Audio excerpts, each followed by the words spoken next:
14-year-old Ahmed Mohammed sits in a barren room in Chad, his three younger siblings clutching his frail arms.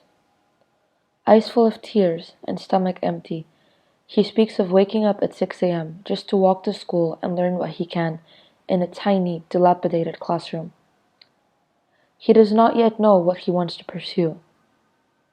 All he knows is that he wants to support his parents, who toil laboriously just to give him the chance to learn.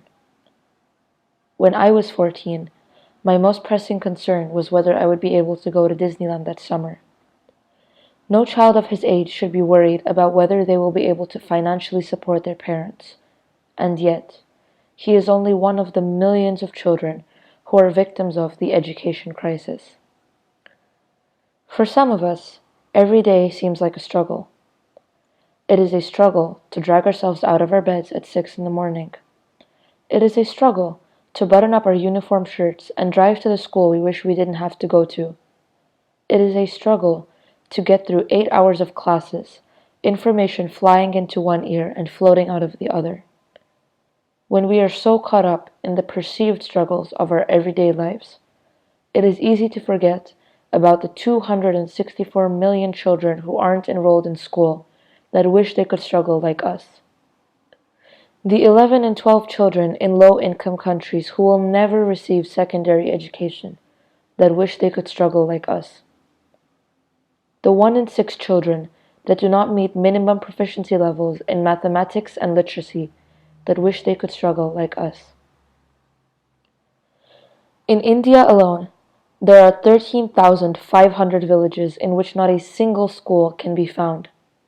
In Yemen, more than 80% of girls will never step foot in a school, instead being married off by their families before the age of 18.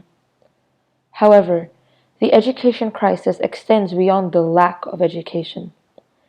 There is also a significant issue with the quality of education in both less and more economically developed countries.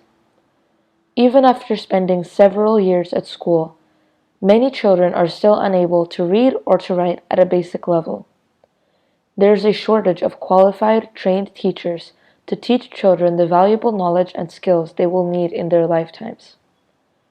In less developed countries, children cannot dream of a beautiful auditorium like the one we are in at this moment.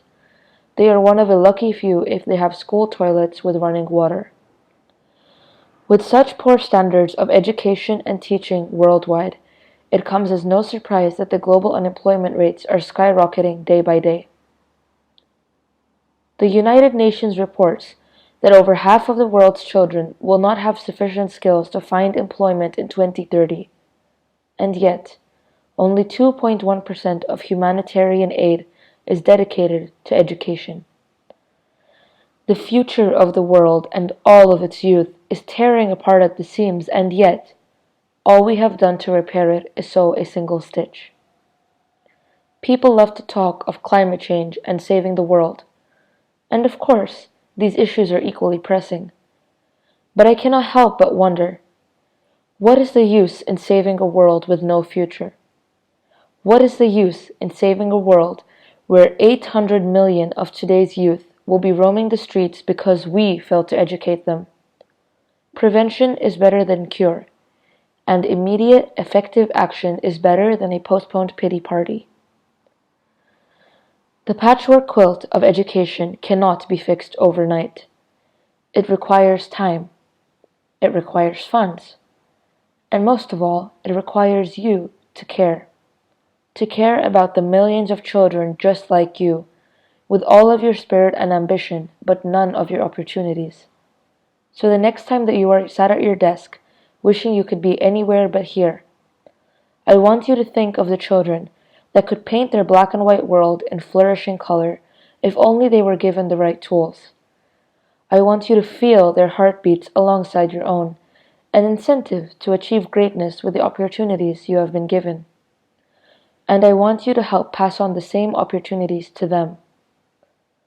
All it takes is a few simple actions. Nominate rural schools for funding grants so that they may receive the financial support they so desperately need. Spend a couple of hours of your summer vacation volunteering at an education facility in your home country. Donate old school supplies and textbooks to charity organizations that will pass them on to schools in need. And finally, advocate for those whose voices are not heard. We must fight for our right to learn until every single one of these 264 million out of school children are seated at a classroom desk with a promising future glinting in the horizon. We are the future of today's world, but today's world does not have to be our future. Thank you.